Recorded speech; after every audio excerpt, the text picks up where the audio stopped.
I want to contrast this, Supriya, Shrinate, with the Congress party. In 2018, you won in these very states, but you chose to stay, some would say, with the old guard. Ashok Gehlot in Rajasthan, Kamal Nath in Madhya Pradesh, when you could have been disruptionist and brought in generational change. Sachin Pilot was then the Rajasthan Congress president. Jyotiraditya Scindia was one of your star campaigners. You didn't do it.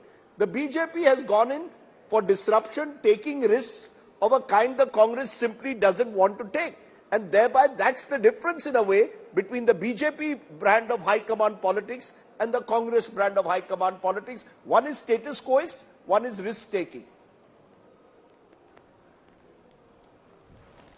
So thanks for having me on the show. But first up, I want to say that on this cold wintry evening, Zafar Islam does have a sense of humor. To say that Bhajan Lal Sharma and Mohan Yadav and Vishnu Sai were all choices of the elected MLAs of Chhattisgarh, Madhya Pradesh and Rajasthan is a good joke that he has cracked, and full marks to him for having that sense of humor.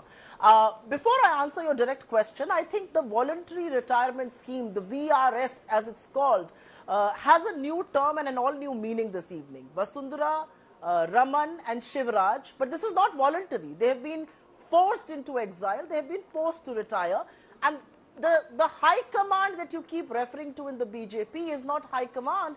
It is 1.5 command. It is the whims and fancies of two people, actually 1.5 people in the BJP, Amit Shah and Prime Minister Modi. Who do they want to prop up? I mean, if anybody believes that all of these three people were selected by a democratic process, then you really are smoking something very good. The reality is that MLA's advice was also not solicited.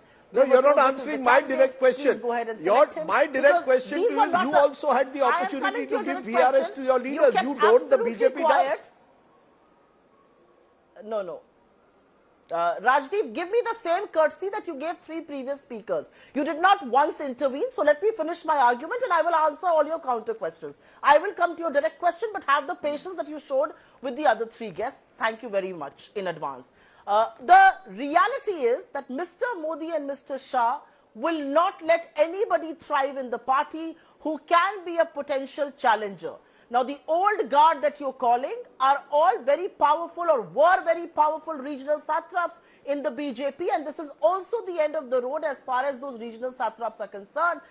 If you do not bow before the 1.5 command in the BJP, if you are a potential threat or a potential challenger, you will not survive. Now, to answer your direct question, why did the Congress not do this, and is this a risk? I don't think this is a risk at all. I think it's a very calculated move that Mr. Modi has made. And I will go back to the argument that I was making. He doesn't like challengers.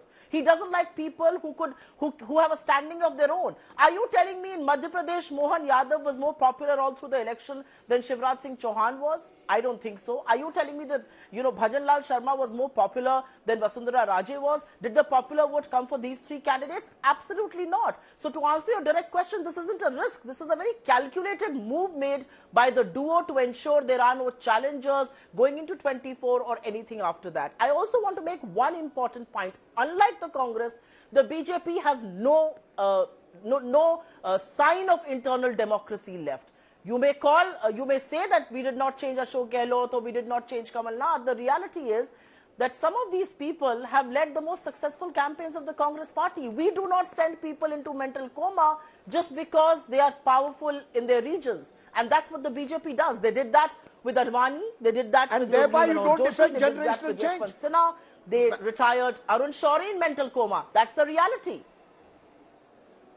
But then you don't but as a result, you don't rejuvenate your party. You don't bring in new talents. At the end of the day, like in every profession, politics also needs rejuvenation. And Congress's problem at some extent, especially in the Hindi heartland, has been you've not been able to throw up new talents. I mean, surely over the last 30 years, you've not been able to go beyond Kamal Nath and Digvijay Singh in Madhya Pradesh, for example. But the reality is that the same Kamal Nath and Digvijay Singh did win us Madhya Pradesh in 2018. Ashok Gehlot did win us Rajasthan. Bhupesh Baghel and T.S. Singhdeo did win us Chhattisgarh. Just because we have lost an election, we are not going to end political careers of people the way BJP would. And I think ruthless is a very mild word. It's almost political assassination of anybody who can be a potential challenger or an adversary in your politics. And that's what Mr. Modi and Mr. Amit Shah are doing.